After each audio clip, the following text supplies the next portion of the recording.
오늘 우리에게 주시는 하나님의 말씀은 히브리서 11장 30절과 31절 말씀입니다.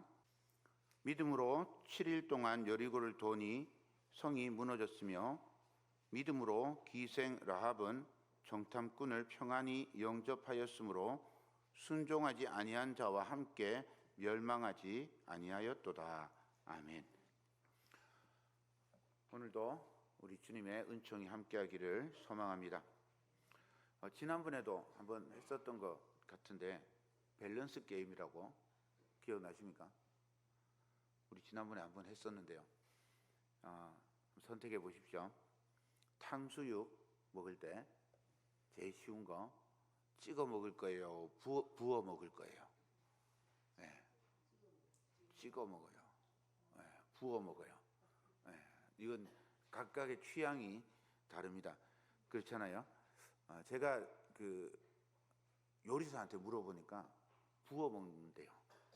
총 맞을 소리기는 하지만 요리사들은 부어 먹어야 된대요. 왜냐하면 내가 이걸 완성시킨 거를 못 믿어서 찍어 먹겠다 이 말이. 그래서 기분 나쁘대요. 양념치킨을 드시겠습니까? 후라이드 치킨을 드시겠습니까? 둘 다 먹겠습니다. 짜장을 드시겠습니까? 짬뽕을 드시겠습니까? 반반이죠. 여름에 뜨거운 차를 마시겠습니까? 아니면 겨울에 아이스 아메리카노를 드시겠습니까? 겨울에 아이스 아메리카노. 네, 그죠? 얼어 죽어도 아이스 아메리카노입니다. 이런 건 좀 쉬워요. 좀 어려운 거 제가 또 문제 내드릴게요. 잘 들어보십시오. 여름에 피서를 가는데요. 피서를 갑니다. 물고기 뱃속에서 3일 지내기 대 사자 굴속에서 하루 보내기. 어느 게 더 시원할까요? 네. 저는 사자 굴속에서 하루 지내는 게 더 좋을 것 같아요. 물고기 뱃속에 있으면 너무 힘들 것 같아요. 이렇게 막 물고기가 요동을 쳐서. 그냥 사자 굴속에서 딱 들어가 가지고 하나님의 은혜 아니면 죽겠다 이렇게 지내는 게 낫지 않을까. 시원하긴 할 것 같습니다. 기도하실 때 손 들고 기도하기 아니면 무릎 꿇고 기도하기, 어느 거 하시겠습니까? 기도는 해야 되는데 손 들고 기도하시겠어요? 무릎 꿇고 기도하기. 이제 연세가 드시면 무릎 꿇는 건 너무 힘들잖아요, 그죠? 차라리 내가 손을 들고 말겠다 이렇게 생각하시는 분도 있습니다. 이런 문제는 사실 선택하는데 그렇게 어렵지 않아요. 선택할 때 좀 어려운 문제들 있습니다. 그림 한번 보여줄게요. 한번 보십시오. 기관차가 고장난 이 기차가 달리고 있어요. 두 갈래 길이 앞에 있습니다. 한쪽에는 한 명이 묶여 있어요. 반대쪽에 보니까 5명이 묶여 있습니다. 그런데 저기 한 사람이 서 있잖아요. 저 사람이 저입니다. 제가 이 레버를 당기면 차선이 이렇게 변경이 되는 거예요. 어떻게 선택을 할까요? 왼쪽으로 갈까요? 오른쪽으로 갈까요? 왼쪽으로 가도록 선로를 바꿔야 될까요? 오른쪽으로 가도록 선로를 바꿔야 될까요? 저는 한 명 쪽으로 선로를 바꾸려고 선택을 했습니다. 그래도 많은 사람이 하는 게 더 좋지 않을까, 이런 선택을 했죠. 이 선택은 굉장히 복잡합니다. 조금 더 어려운 문제를 한번 내드리겠습니다. 요즘 자율주행, 발음도 안 됩니다. 자율주행 자동차가 아주 개발이 잘 진행되고 있습니다. 그런데 자율주행 자동차는 참 잘 가고 있는데 갑자기 안 보이는 데서 어린이들이 10명이 튀어나왔어요. 브레이크를 잡을 시간이 없는 거예요. 그대로 부딪히면 이 아이들이 죽어요. 그래서 핸들을 틀면 거기는 공사 중이에요. 그래서 공사 중이라서 거기 부딪히면 운전자가 죽을 확률이 높아요. 어떻게 해야 될까요?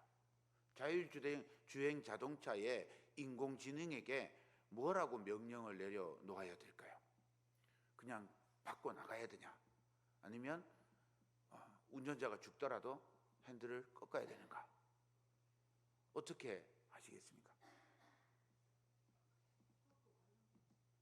네?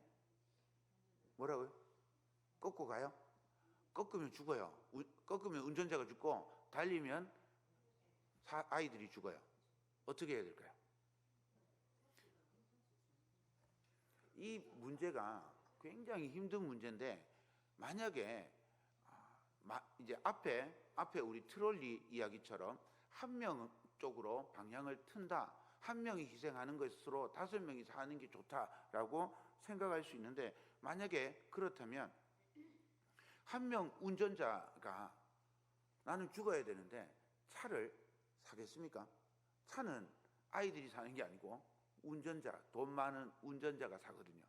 운전자가 차를 샀는데 위험한 상황이 생기면 운전자가 죽어야 돼요. 그럼 운전자가 차를 사겠어요? 안 살 거 아니에요. 그러니 이 선택은 참 어렵습니다. 그래서 이런 선택을 일컬어서 딜레마다라고 이렇게 부릅니다. 딜레마. 들어보셨죠? 그죠? 그 중에서 이 고장난 기차의 딜레마를 트롤리 딜레마라 이렇게 얘기합니다. 요즘 인공지능 자동차가 나오면서 이 이야기가 굉장히 많이 나오는 이야기입니다. 어떻게 선택을 해야 될지 너무 힘든 거죠. 어떻게 선택을 해도 문제가 생기긴 합니다. 그 선택의 복잡한 선택 속에서 어떻게 살아가야 될지 너무너무 힘들죠. 우리는 그렇게 늘 선택하며 살아갑니다. 많은 사람이 가는 길이면 훨씬 쉽게 선택을 결정할 수 있습니다. 그렇지만 내가 결정한 길이 아주 소수 혹은 작은 무리가 선택한 길이라면 의혹이 생기고 자신감을 잃게 될 겁니다. 선택에 관한 많은 명언들이 있어요. 선택은 인생은 B와 C 사이에 D 사이에 있는 C다. 이거 많이 들어보셨죠? 인생은 B와 D 사이에 있는 C다.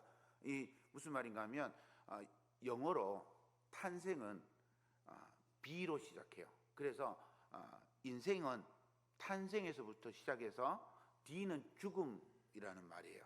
죽음을 영어로 하면 D로 시작해요. 그래서 인생은 탄생에서 시작해서 죽음 사이에 있는 C는 선택이라는 말이에요. 그래서 선택을 하며 산다.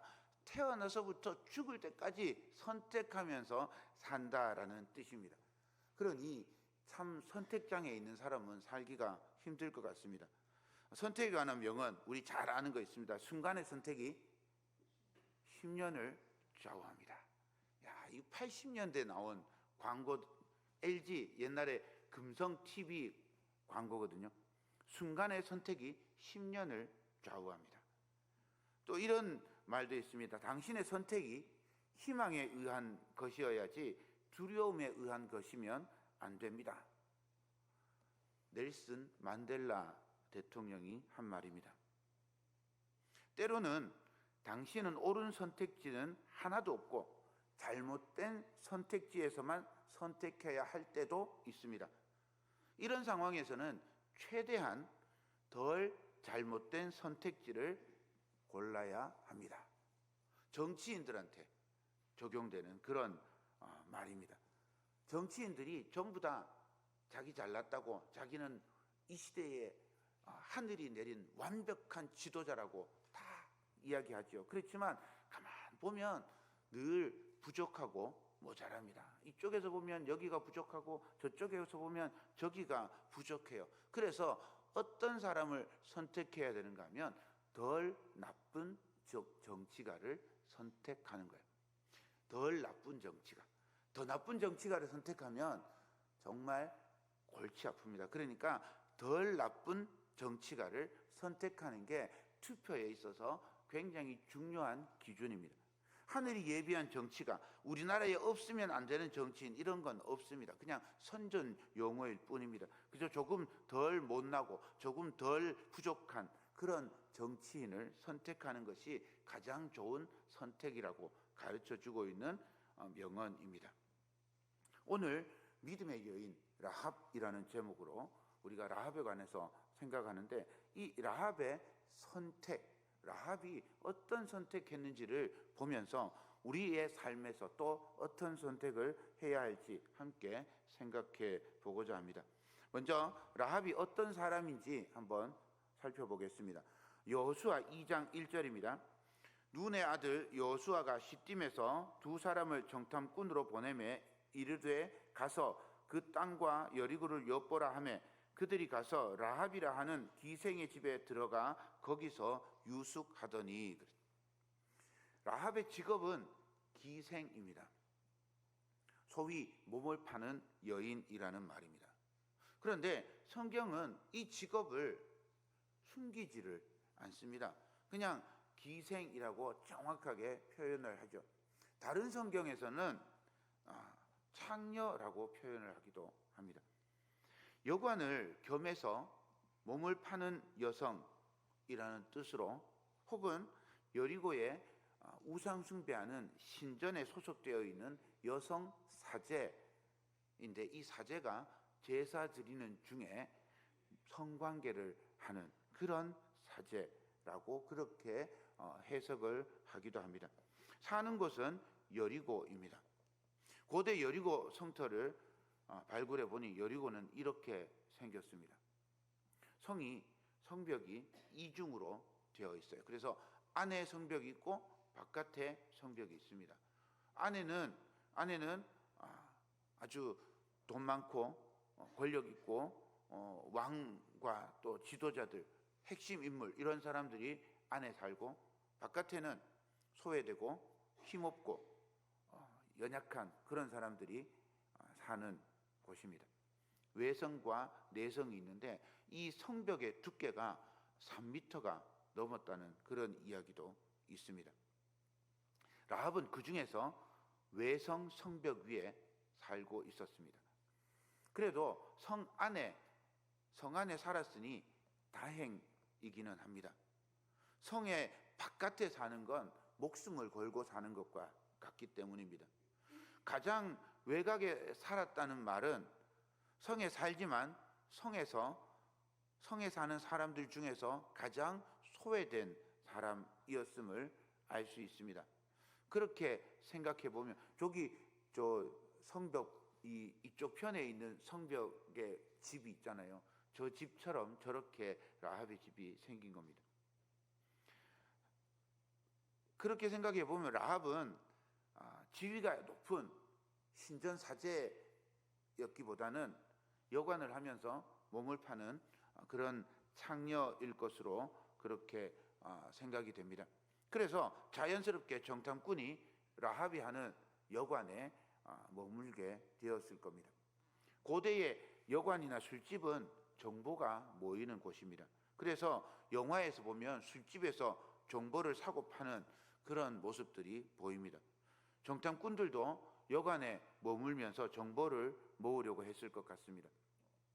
정탐꾼이 라합의 집에 들어가고 어떻게 알았는지 정탐꾼의 소문이 이 여리고에 막 퍼진 거예요. 그래서 왕이 군사들을 보내서 라합의 집에 군사를 보내서 정탐꾼을 잡아오라고 시킵니다. 라합의 집으로 이제 여리고 군사들이 막 몰려왔는데 두 정탐꾼은 라합의 집 안에 있었습니다. 이때 라합은 선택을 해야 했어요. 이때 이 선택이 아주 놀랍습니다. 여호수아 2장 4절부터 6절을 읽어드리겠습니다. 그 여인이 그 두 사람을 이미 숨긴지라 이르되 과연 그 사람들이 내게 왔었으나 그들이 어디에서 왔는지 나는 알지 못하고 그 사람들이 어두워 성문을 닫을 때쯤 되어 나갔으니 어디로 갔는지 내가 알지 못하나 급히 따라가라. 그리하면 그들을 따라잡으리라 하였으나 그가 이미 그들을 이끌고 지붕에 올라가서 지붕에 버려놓은 3대에 숨겼더라. 라합은 정탐꾼을 자기 집 지붕에 널어 말리고 있는 그 3대 사이에 숨겨두었습니다. 3대는 아마라고 불리는 린넨을 뜻합니다. 삼배를 만드는 대마, 모시를 만드는 저마, 이런 거하고 비슷한 그런 종류의 풀입니다. 그런데 고급 옷 재료입니다. 라합이 이 3대를 들게 만드듯이 아마 이렇게 세워놓지 않았을까 그런 생각이 드는데 그 사이에 숨겨두었어요. 이걸 라합이 선택을 한 겁니다. 라합은 왜 정탐꾼을 숨겨주었을까요? 우리는 성경을 읽을 때 늘 이스라엘 편에서 읽습니다. 이스라엘 사람을 도우면 무조건 잘한 일이라고 은연중에 우리 마음에 그렇게 생각을 합니다. 그런데 여리고 사람의 처지에서 라합을 보면 라합은 배신자입니다. 여리고 왕의 명령 앞에서 이 여인이 어떻게 민족의 배신자가 되기를 기꺼이 감수하면서 정탐꾼을 숨겨줄 선택을 하였을까 생각을 해보게 됩니다. 그러면서 성경에 왕의 명령을 받았지만 왕의 명령을 거절한 여인이 또 있다는 것이 떠올랐어요. 출애굽기 1장을 생각해 보십시오. 출애굽기 1장에 보면 애굽 왕 바로가 히브리 산파 십브라 부하에게 히브리 여인들이 아기를 낳으면 확인을 해서 남자아이면 조용히 죽이고 여자아이는 살리라고 명령을 했어요. 그런데 이 산파들이 애굽 왕 바로의 명령을 거절하고 남자아이들을 살립니다. 출애굽기 1장 17절입니다. 그러나 산파들이 하나님을 두려워하여 애굽 왕의 명령을 어기고 남자를 살린지라. 십브라와 부하는 여호와 하나님을 경외하였기 때문에 왕의 명령보다 하나님의 뜻에 순종했습니다. 그래서 어떻게 됐을까요? 1장 20절 21절입니다. 하나님이 그 산파들에게 은혜를 베푸시니라.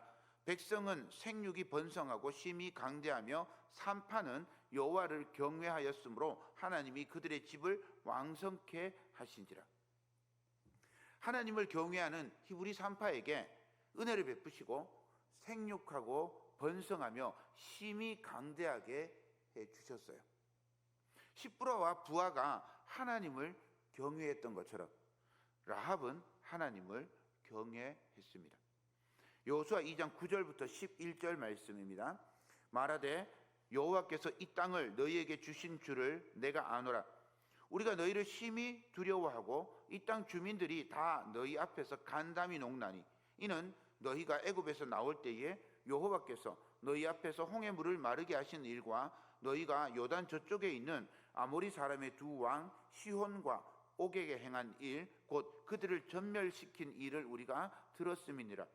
우리가 듣자 곧 마음이 녹았고 너희로 말미암아 사람이 정신을 잃었나니 너희의 하나님 여호와는 위로는 하늘에서도 아래로는 땅에서도 하나님이시니라. 아멘. 여리고 사람들과 라합이 함께 인정한 사실이 있어요.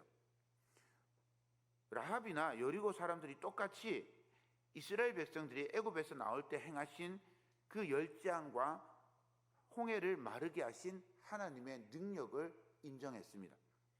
요단 동편에서 아모리 왕 시혼과 바산 왕 옥을 정복했던 사실도 인정했어요.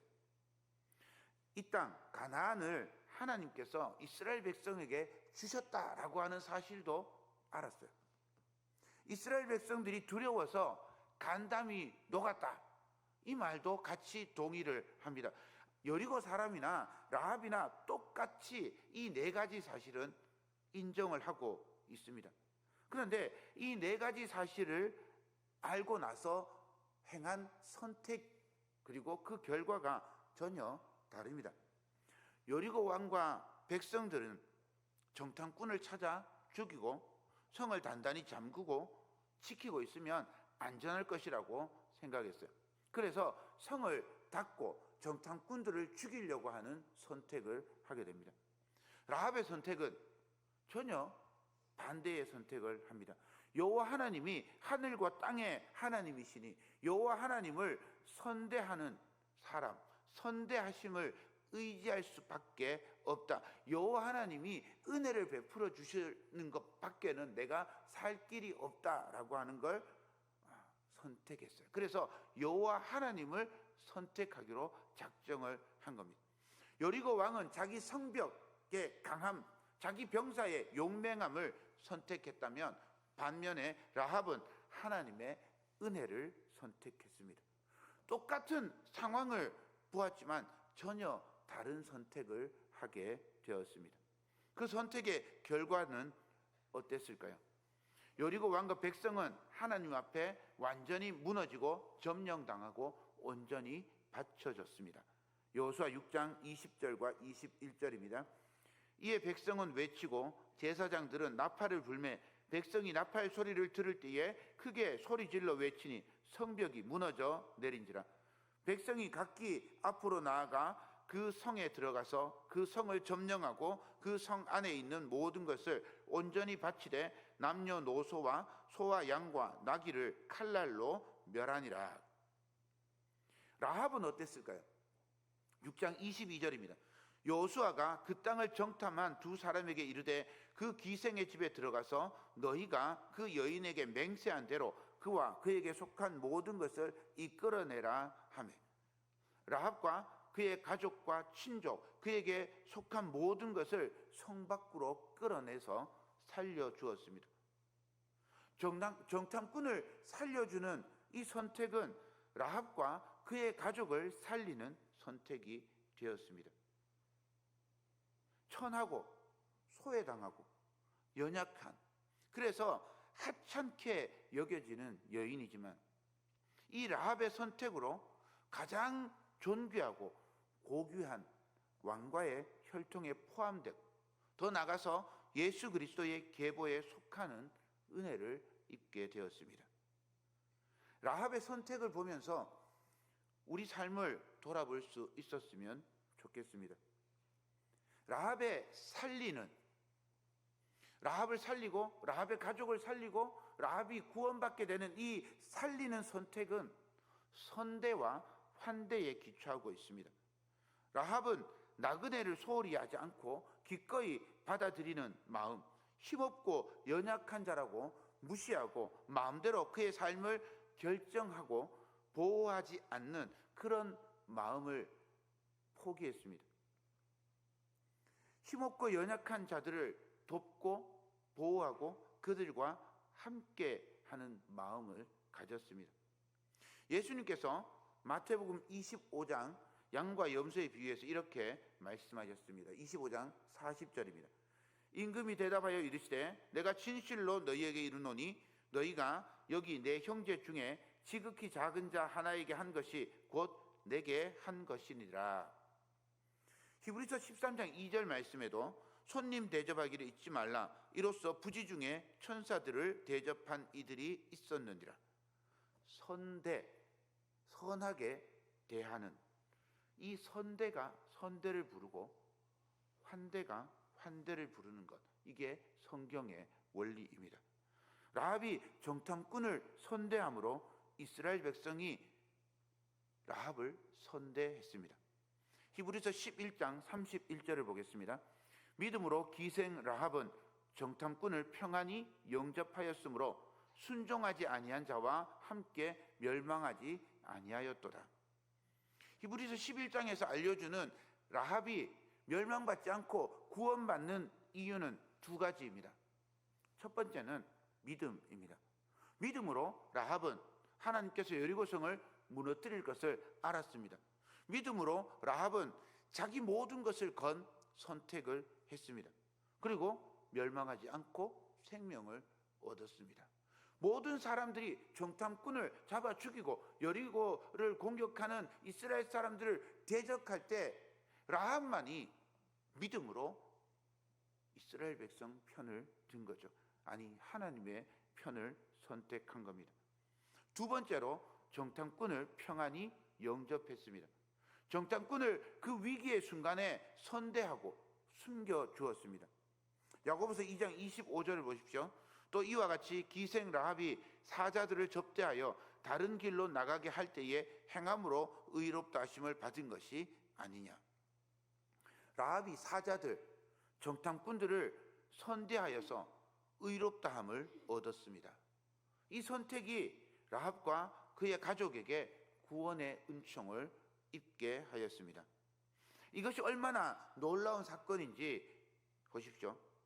하나님께서 여리고 성을 온전히 바치라고 명령했습니다. 여리고 성에 속한 건 사람뿐만이 아니라 가축까지 모두 하나님께 돌리게 했습니다. 하나님의 명령을 어긴 아간은 가족과 함께 죽었습니다.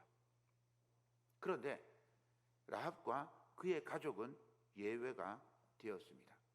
하나님께서 하나님의 명령, 이 명령은 신명기에서부터 이어져 내려오던 명령이에요. 그냥 여리고 앞에서 갑자기 하나님께서 마음이 변해서 툭 던진 그런 명령이 아니라 신명기 때부터 계속해서 이어져 내려오던, 가나안 땅에 들어가면 가나안 사람들을 그냥 두어서는 안 된다라고 끊임없이 가르쳤어요.